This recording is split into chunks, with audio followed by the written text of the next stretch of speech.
Good morning viewers, कैसे हैं आप लोग। मैं उम्मीद करता हूँ आप लोग अच्छे होंगे। चलिए बिना कोई समय खराब किए हुए हम लोग अब आज का वीडियो शुरू करते हैं। आज की हमारी कहानी है the ant and the grasshopper. The ant and the grasshopper. ये होता है आपका ग्रास हॉपर, जो टिड्डा होता है, जिसको तिलचट्टा वगैरह जो भी बोलते हैं वो ये है। और ये आपका जो चींटी जिसको है उसकी बात करते हैं हम लोग। On a fine summer day, पर एक फाइन समर डे, गर्मी के दिन, अच्छे सुहावने, अच्छा सुहावना, सुहावना एक गर्मी का दिन, अ ग्रास हॉपर एक टिड्डा, वॉज था, पीसफुली मतलब शांति से, रिलैक्सिंग मतलब आराम कर रहा था, आराम कर रहा था, है ना, था। इन द शेड, छाया, छाया में, है ना। द आंट, एन आंट एक चींटी, पास्ट गुजरी, बाय हिम बगल से, उसके, कैरिंग लेकर या उठाए, लेकर या उठाए हुए। अप्लम्प एक भरा पूरा, कर्नल ऑफ कॉर्न मकई का एक दाना, लेकर के उठाए हुए जा रही थी। मकई का एक पूरा जो ग्रेन्यूल होता है वो उठा करके। सींग मक्का, सींग मतलब देखकर, चींटी को देखकर चींटी, ठीक है, देखकर चींटी। द ग्रास हॉपर वो, दी का मतलब वो, टिड्डा, उस टिड्डा या वो टिड्डा। अब यहां पर पूछा है तो यहां पर होगा उस टिड्डे ने, है ना। यहां पर वो का मतलब वो नहीं आएगा, यहां होगा उस टिड्डे ने पूछा, क्योंकि यहां पर पूछा है। वाई क्यों, हो, आर का मतलब हो, यू वर्किंग सो हार्ड, तुम काम कर रही, है ना, काम कर रही, तुम काम क्यों कर रही हो। सो हार्ड इतना कठिन, बहुत कठिन, तुम बहुत कठिन या इतना कठिन। सो का मतलब बहुत भी होता है और इतना भी होता है। तो यहां पर बहुत कठिन या इतना जोखिम या इतना कठिन काम पूरा दिन क्यों करती हो, क्यों कर रही हो पूरा दिन। कम आओ, बैठो, सिट मतलब बैठो, विथ मी मेरे, विथ मतलब साथ में। Let us Singh a song एक गाना, गान गाते हैं हम। लेट अस मतलब हम, ये अस है ना। आओ, आओ हम एक गाना गाएं या गाते हैं। द आंट उस चींटी ने, शूक मतलब हिज हेड, शूक मतलब जब आप किसी चीज किसी को ना करते हैं ना, फिर जो सिर हिलाते हैं उसको बोलते हैं शूक। उसने ना में सर हिलाना, ना में सर हिलाना मतलब अस्वीकार करते हुए, ना में सर, सर हिलाया। ना कहने में जो सर हिलाते हैं उसको शूक बोलते हैं, और जो हाँ कहने में सर हिलाते हैं उसको नोड बोलते हैं, एनओडी। सिर हिलाया, अपना सिर, अपना, अपना सर हिलाया। और जवाब दिया, रिप्लाइड मतलब जवाब दिया। नो, नहीं। आई एम, मैं हूं। सेविंग, बचत कर रही, बचत कर रही हूं, है ना। एम मतलब हूं, सेविंग मतलब बचत कर रही। किसकी बचत कर रही है? खाना, खाना की बचत कर रही है। फॉर द विंटर, के लिए, फॉर मतलब के लिए। विंटर मतलब सर्दी के लिए, सर्दी के लिए मैं खाने की बचत कर रही हूं। You should also do the same. तुम को, शुड मतलब चाहिए, ऑल्सो मतलब भी, डू द सेम यही करना, बिल्कुल हूबहू, हूबहू मतलब तुमको भी हूबहू ऐसा ही करना चाहिए।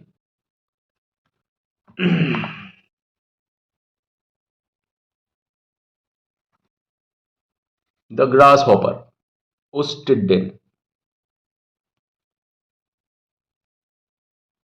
डिड नॉट, उस टिड्डे ने उसको नहीं सुना, did not listen to her, नहीं सुना। क्या नहीं सुना? द आंट्स एडवाइस, चींटी की, चींटी, चींटी हो गई, ये हो गया की अपोस्ट्रोफी एस मतलब की, एडवाइस मतलब सलाह, नहीं सुनी। ही टुक आउट हिज वायलिन, उसने took out,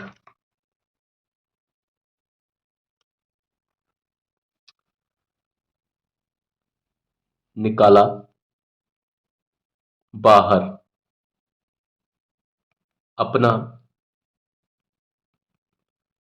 violin, violin, violin मतलब वही सारंगी टाइप, है ना, वायलिन इंस्ट्रूमेंट है।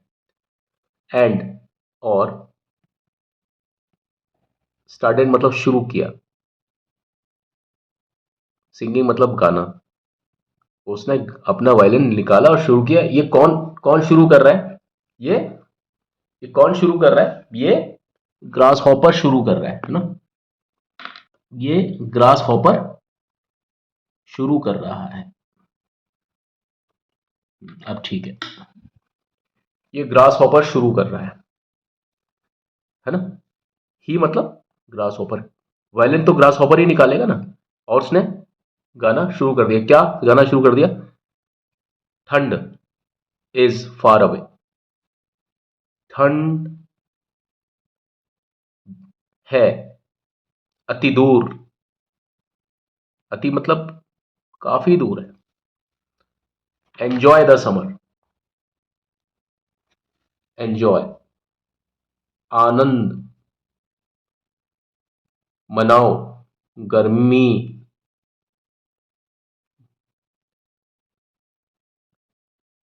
इस, आनंद बनाओ इस गर्मी का, क्योंकि ठंड है अति दूर, ठंड दूर है। बट लेकिन, द आंट, वो चींटी, द का मतलब वो चींटी, kept on, kept on storing food, करती रही, केप्ट ऑन मतलब करती रही। कोई काम आप लगातार कोई करते हो, कीप्स वर्तमान काल में करते हो, और अगर भूतकाल में कोई काम लगातार करते रहते हो तो केप्ट ऑन, कीप का सेकंड फॉर्म केप्ट, तो केप्ट ऑन करती रही क्या? स्टोरिंग फूड, जमा, स्टोर मतलब जमा, करती रही, करती रही क्या? खाना, फूड मतलब खाने को जमा करती रही। ड्यूरिंग विंटर, ड्यूरिंग मतलब दौरान, देखो इसको दौरान और ड्यूरिंग दोनों की साउंड मिलती है। ड्यूरिंग दौरान मतलब ठंड के दौरान, ठंड, एवरीथिंग सभी चीजें, एवरी मतलब सभी, प्रत्येक, सॉरी, प्रत्येक या सभी, है ना। प्रत्येक थिंग मतलब चीज, प्रत्येक थी, कवर्ड, ढकी हुई, इन स्नो, बर्फ में। अब ये कहानी विदेशी है तो वहां पर ज्यादातर बर्फ ही पड़ती है विदेशों में, तो जहां की कहानी है, अमेरिका या रशिया हो, अमेरिका हो, ब्रिटेन हो, कहीं भी हो, ज्यादातर बर्फ। द ग्रास हॉपर, उस टिड्डे ने, उस टिड्डे ने, वो टिड्डा या उस टिड्डे ने, है ना, यहां पर डिपेंड करेगा ये वो आएगा या उस आएगा, कैसे, किस तरीके से डिपेंड करेगा, वो और उस।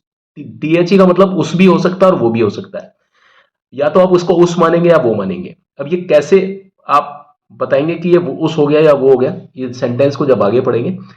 The grass hopper could not, नहीं सका, नहीं सका, फाइंड मतलब प्राप्त, प्राप्त या ढूंढ, कुछ भी, टू ईट मतलब खाने को। अब आप देखिए, उस टिड्डे को कुछ नहीं प्राप्त हो सका खाने को, यह भी लिख सकते हैं, या वो टिड्डा कुछ भी प्राप्त नहीं कर सका खाने को, ठीक है ना। तो यहां पर उसका मतलब टीएचई से आ रहा है, या वो का मतलब टीएचई से आ रहा है, ठीक है। तो ये टीएचई का मतलब वो या उस होता है, जैसा कि रेफरेंस में है उस हिसाब से, यहां पर उस और वो दोनों ही फिट है। As he roamed everywhere in search of, जैसा कि, एज मतलब जैसा कि, ही रोम्ड वो, ही मतलब वो, रोम्ड मतलब घूम रहा, घूमा, जैसा कि वो घूमा प्रत्येक जगह, प्रत्येक स्थान पर, प्रत्येक जगह, प्रत्येक स्थान पर, इन सर्च ऑफ, तलाश में, तलाश में, इन सर्च ऑफ मतलब तलाश में, किसकी, खाने की, इन सर्च ऑफ फूड। ही, उसने, सो मतलब देखा, द आंट्स, चींटियों को, चींटियों को, डिस्ट्रीब्यूटिंग बांटते हुए, बांटते हुए, क्या बांट रही थी वो, कॉर्न्स एंड ग्रेन्स, अनाज और जो मकई थी ना, उनको, अनाज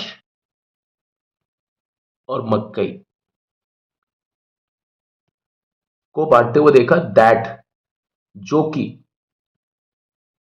दैट का मतलब कभी की होता है, कभी जो की होता है, कभी चूंकि होता है, तो ये डिपेंड करता है कि किस स्थिति में कब आता है। ये पूरा आपको रेफरेंस बताएगा सेंटेंस कैसे जा रहा है ना। तो सेंटेंस में जो की होगा, की होगा या चूंकि होगा, तो यहां देखिए जो की होगा, ठीक है ना। किसी शब्द का कई बार, कई ऐसे शब्द हैं जिनका कि एक कोई पर्टिकुलर मतलब नहीं होता, पूरा सेंटेंस जिस फ्लो में जाता है ना, उस हिसाब से उसका पर्टिकुलर किसी भी एक शब्द का मीनिंग बैठ जाता है। यहां पर इसका है जो कि, डिस्ट्रीब्यूटिंग, बांटते हुए मकई के दाने, जो कि उन्होंने कलेक्टेड, इकट्ठे किए थे, इकट्ठे किए थे, कब किए थे, गर्मियों में, उस गर्मी में, है ना, उस गर्मी में, ठीक है। मैं मतलब ये, सीइंग हिम, उसको देखकर,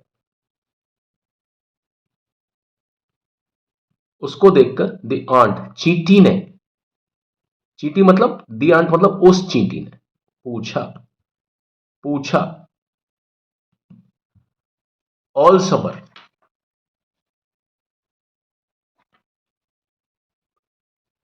सारी गर्मी, है ना, सारी गर्मी, आई वॉज वर्किंग हार्ड, थी, काम कर रही, वॉज मतलब थी, मैं थी काम कर रही, बहुत कठिन, मतलब बहुत कठिन परिश्रम कर रही थी मैं पूरी गर्मी में, एंड और, यू तुम,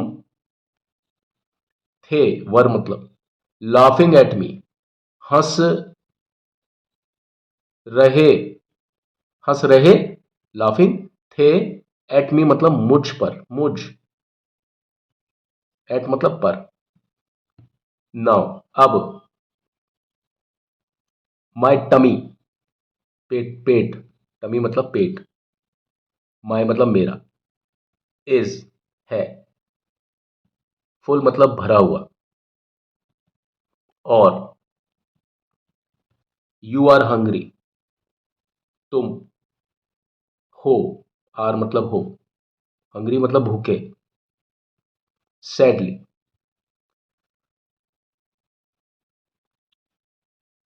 उदासीनता से या उदासीन होकर, उदासीन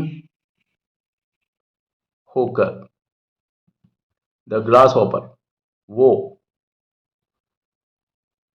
दी का मतलब वो या वो, ग्रास हॉपर यानी टिड्डा, वॉकड अवे, वहां से चला गया, चला गया वहां से। अब देखिए यहां पर ये वो है, उदास होकर वो टिड्डा वहां से चला गया, वो टिड्डा वहां से चला गया, चला गया, उदास होकर वो टिड्डा चला गया, ठीक है। या उदास होकर उस टिड्डे ने, मतलब उस टिड्डे ने चला जाना बेहतर समझा, या तो यहां पर आप देखिए वो से मतलब आ रहा है इसका, उससे मतलब नहीं आ रहा। अब इस कहानी से हमें क्या शिक्षा मिलती है? इस कहानी से हमें शिक्षा मिलती है as you sow, so shall you reap, जैसा, जैसा, एज मतलब जैसा, यू तुम, सो मतलब बोते हो, बोना, बोना, किसी चीज को उगाना, सो वैसा, इसका मतलब जैसा, सो का मतलब वैसा, जैसा तुम बोते हो वैसा तुम्हें वैसा तुम काटोगे, रीप मतलब काटोगे, विल मत, शैल और विल, जैसा तुम बोते हो वैसा ही तुम काटोगे, है ना। बोते तो आप अभी हो तो इसलिए ते हो, और शैल मतलब भविष्य में काटोगे, बोते तो आप वर्तमान में हो, उसको काटोगे भविष्य में, इसलिए अंग्रेजी का जो चलन है ना वो ज्यादा ठीक है, यहां पर विल नहीं आएगा। यहां देखिए विल या शैल यहां पर आएगा, क्यों? क्योंकि काटना तो बाद में पड़ता है ना, तो जो चीज बाद में होगी उसमें शैल या विल आएगा, लेकिन बोते आप प्रेजेंट में हो, कोई चीज आप प्रेजेंट में बो रहे हो यानी वर्तमान में बो रहे हो, वहां पर विल क्यों आएगा? नहीं आएगा, ठीक है। इसलिए as you sow, so shall you reap आएगा यहां पर। और हिंदी के हिसाब से अगर हम लेते हैं तो जैसा तुम बोओगे तो यहां पर यह होता है एज यू विल सो, या एज यू शैल तो नहीं आएगा, you will sow, so shall you reap, लेकिन ये गलत हो जाता, ये बिल्कुल सही है, as you sow, so shall you reap. क्यों? जैसा तुम बोते हो, और बोना हमेशा वर्तमान में होता है, और उसका जो रिजल्ट होता है यानी काटना वो भविष्य काल में आएगा, तो ये शैल हो गया यहां पर, ठीक है। आज का ये वीडियो कैसा लगा, चैप्टर कैसा लगा, आप प्लीज मुझे कमेंट करके बताएं। यहाँ पर मैंने इसको एक अलग तरीके से समझाने की आज कोशिश की इसी चैप्टर को, ये शायद मैं पहले भी बता चुका हूं, लेकिन वर्ड फॉर वर्ड मैंने इस तरह से नहीं समझाया था, वहां मैंने पूरा फ्रेज के हिसाब से समझाया था। तो किसी भी चीज को ट्रांसलेट करने का अलग अलग तरीके से भी हम ट्रांसलेट कर सकते हैं, इसमें कोई बड़ी बात नहीं है ना। ये आपका ऊपर है कि आप किस चीज के साथ कंफर्टेबल हैं, आप जिस टेक्निक के साथ कंफर्टेबल हो आप उस तरीके से इनको यूज कीजिए, है ना। फ्रेजेस को कट कर करके आप कंफर्टेबल हैं ट्रांसलेशन के, और ट्रांसलेशन के माध्यम से अंग्रेजी सीखने के फ्रेजेस के तरीके से, या वर्ड के नीचे उनका मीनिंग लिख लिख करके भी आप इस तरह से ट्रांसलेशन सीख सकते हैं, और ट्रांसलेशन के जरिए आप इंग्लिश को अच्छे तरीके से सीख सकते हैं। और सीखने का मतलब है फिर आप बोल भी सकते हैं, लिख भी सकते हैं, सुन भी सकते हैं, समझ भी सकते हैं, और सोच भी सकते हैं। तो ठीक है, आज का ये वीडियो यहीं मैं समाप्त करता हूं, लेकिन चलने से पहले हर बार की तरह मैं आपसे यही रिक्वेस्ट करूंगा कि प्लीज मेरे इस चैनल को लाइक शेयर सब्सक्राइब जरूर कीजिए, प्लीज प्लीज प्लीज, है ना। और ये वीडियो बहुत लोगों के काम का हो सकता है, तो कृपया करके ये उनको भी शेयर कीजिए जिनके ये वास्तव में काम का है, क्योंकि इंग्लिश को लेकर के बहुत सारे कंफ्यूजन है, और जो लोग बहुत कुछ जानते हैं ना वो भी अक्सर कंफ्यूजन में रहते हैं। तो इस तरह के कई रेफरेंसेस आएंगे आने वाले समय में भी, कि जहां पर लोगों को कंफ्यूजन है, यानी कुछ लोग सही को गलत समझ लेते हैं और सही चीज को गलत समझते हैं, और गलत को सही समझते हैं, वो चीजें भी आपकी इस तरह से रीडिंग के जरिए क्लियर होती रहेंगी, ठीक है। तो प्लीज मेरे इस चैनल को लाइक शेयर सब्सक्राइब इसलिए भी जरूर कीजिएगा, और उन लोगों तक जरूर पहुंचाइएगा जिन्हें वास्तव में इनकी जरूरत हो, जो लोग आपके टच में हो। और इंग्लिश तो साहब एक लाइफ स्टाइल है, वो कोई सब्जेक्ट नहीं है, वो तो ज़िंदगी जीने का एक तरीका है, व्यवहार है आपस में। जो कम्युनिकेटिंग लैंग्वेज है, central language of the world is English, right. अभी तक तो यही है। और तो ठीक है, आज के वीडियो में बस इतना ही, इस वादे के साथ कि कल आपकी सेवा में एक बार फिर से हाजिर होता हूँ। अभी तो चलता हूँ, लौट के मिलता हूँ। आप सभी खुश रहें, आबाद रहें, मस्त रहें। Take a very good care of yourself. May God bless all of you. Good times. Thank you.